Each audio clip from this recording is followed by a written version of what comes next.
Hello friends, welcome to defence door analysis. और आज हम बात करने वाले हैं चाइना के GH-7 बॉम्बर के बारे में। जैसे कि आप सभी को पता है, भारत को अभी हाल ही में राफेल विमान की डिलीवरी हो गया है और उसी के बाद पाकिस्तान की चिंता बढ़ना लाजमी है। और पाकिस्तान के तमाम डिफेंस एक्सपर्ट एक नए विमान की बात कर रहे हैं और वो उन्होंने GH-7 बॉम्बर के रूप में निकालने की बात की है। अब देखते हैं इस GH-7 बॉम्बर में क्या क्वालिटी है, क्या ये राफेल का सामना कर पाएगा। तो इसीलिए हमने एक छोटा सा कंपैरिजन इन दोनों विमानों के बीच में किया है। अगर आपको ये कंपैरिजन देखना है तो हमारे साथ बने रहिए। जो इसमें हमारे राफेल में जो आपको पता है 2 इंजन और 2 क्रू मेंबर की क्षमता है, और जो ये आपका GH-7 बॉम्बर है ये भी 2 इंजन विमान है और इसमें 2 क्रू मेंबर की जो क्षमता है, इसमें भी 2 मेंबर ही उड़ा सकते हैं। और जो डिज़ाइन है इसकी, जो राफेल की लेंथ है वो 50 फीट, हाइट 17.5 फीट और विड्थ 35.9 फीट है। और GH-7 बॉम्बर है इसकी लेंथ है 73 फीट, हाइट है 20 फीट और विड्थ है 42 फीट। और अब बात कर लेते हैं इनके वेट के बारे में। जो राफेल का एम्प्टी वेट है वो 10,000 किलोग्राम है और GH-7 बॉम्बर का है 14,500 किलोग्राम है। और Rafale maximum take off weight 24,500 kg। यहाँ पर आपका GH-7 बॉम्बर 28,475 kg। यहाँ तक इनके वेट के बारे में बात हो गई है और ये कितना वेट उठा सकते हैं, उनका खाली वेट कितना है, इतना हो गया है।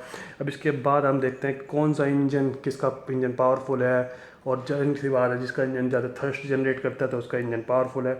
जो राफेल है वो 150 किलो न्यूटन का थ्रस्ट जनरेट कर सकता है, यानी 150।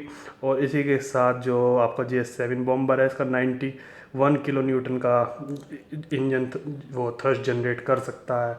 स्पीड की बात करें तो जो भारत का राफेल है इसकी 1.8 मैक स्पीड है। वहीं पर GH-7 बॉम्बर है इसकी 1.5 से 1.7, पर मोस्टली 1.5 क्योंकि इसके अपडेटेड वेरिएंट आ गए हैं लास्ट 2017 में। तो इसका 1.5 से 1.7 के बीच में। इसकी फेरी रेंज की बात करें, रेंज विमान की बहुत इंपॉर्टेंट होती है, तो दोनों की फेरी रेंज 3700 किलोमीटर है। सर्विस सीलिंग राफेल की जहाँ 50,000, वहीं पर GH-7 बॉम्बर की 52,000 फीट है। और कॉम्बैट रेंज जो राफेल की 3,000 किलोमीटर है, वहीं GH-7 जो ये बॉम्बर है इसकी 1760 किलोमीटर है। यहाँ तक राफेल इस पर काफ़ी भारी पड़ता है इसका, इससे हल्का होने के बावजूद। अब बात करते हैं जो भी विमान की स्ट्रेंथ है उसकी मिसाइल। जैसा कि आपको पता ही है, राफेल वर्ल्ड वाइड फेमस है उसकी ख़तरनाक मिसाइलों के लिए। उसकी जो विमानों में मिसाइल लगती है जैसे कि meteor, mica, hammer, R550, magic second. ये मैंने आपको कुछ मिसाइल बताई है, क्योंकि मिसाइलों के बारे में अगर यहाँ पे डिस्कशन करेंगे तो वीडियो थोड़ा लंबा हो जाएगा। और अब यहाँ पर GH-7 बॉम्बर के बारे में बात करते हैं तो इस पर PL5, PL8, PL9, यंगी 8K, यंगी 82K, यंगी 91K, जो कि एंटी रेडिएशन मिसाइल भी हैं। और ये सब कुछ मेरे हिसाब से इसराइल की कॉपी है सारी मिसाइलें। अब बात करते हैं इसके जो हार्ड पॉइंट्स हैं। राफेल में 14 हैं, राफेल में 11 हैं, और इसमें जो GH-7 में है इसमें 9 है। और कैनन 30 की गोली तो इसके राफेल से फायर की जा सकती है और 2500 राउंड पर मिनट कर सकते हैं। और इसमें जो आपका GH-7 है इसमें 23 की गोली होती है और 300 राउंड पर गन के हिसाब से इसमें आप फायर कर सकते हैं।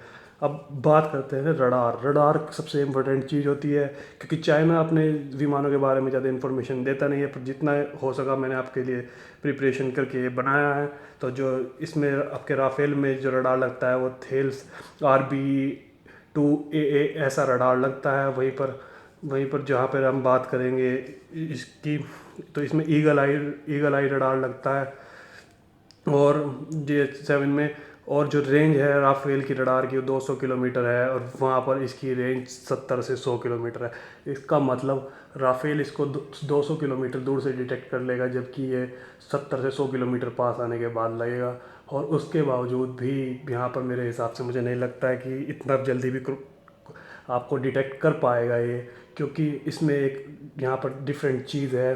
भारत के पास राफेल में लगा हुआ है स्पेक्ट्रा सिस्टम, जो कि किसी भी की रडार की फ्रीक्वेंसी को एब्जॉर्व करने में पूर्ण रूप से सक्षम है। और वर्ल्ड वाइड इसका नाम काफ़ी ज़्यादा है। और आपको पता है कि राफेल का जो रडार क्रॉस सेक्शन एरिया है वो भी बहुत कम है इसकी अपेक्षा में। तो जब तक ये राफेल को डिटेक्ट कर रहा होगा तब तक राफेल की जो मेटियोर मिसाइल है वो इसे ध्वस्त कर चुकी होगी। तो मेरे हिसाब से इस विमान का कंपैरिजन कहीं बनता ही नहीं था। बहुत से लोग कहते हैं कि स्टेल्थ है, बट ये कहीं से कहीं तक भी स्टेल्थ नहीं होने वाला है। चाइना के पास वो टेक्नोलॉजी है ही नहीं, और बल्कि उसका जो उसका J-20 है चेंगडू, वो भी एक ब्लफ ही साबित हो रहा है। और रही बात इसकी दूसरी चीज़ की, अगर हम यहाँ पर बात करें इसकी सर्विस सीलिंग, अगर आपको दूर की लड़ाई है और ये आपसे ऊपर चला भी जाता है तो भी राफेल में 360 एंगल पर मार करने वाली मिसाइलें मौजूद है। और यही कुछ इसकी जो टेक्नोलॉजी है वो ऐसे बहुत एडवांस लेवल पर ले जाती है राफेल विमान को। तो मेरे हिसाब से JH-7 अभी तक कहीं से कहीं तक भी इसका कंपैरिजन नहीं बनता है। पता नहीं क्यों पाकिस्तान के यूट्यूबर इसको कंपैरिजन में लाने की कोशिश दिखा रहे हैं, और दिखा रहे हैं कि ये विमान इससे बेटर है, बट सीरियसली इन दोनों विमानों का कहीं से कहीं तक कोई कंपैरिजन नहीं है। और दूसरी सबसे बड़ी बात, राफेल एक मीडियम जो वेट है उसका विमान है, और ये बहुत हैवी बॉम्बर विमान है, और दोनों के काम अलग अलग हैं। अगर आप बात करेंगे इनकी मिसाइलों में भी काफ़ी डिफरेंस है।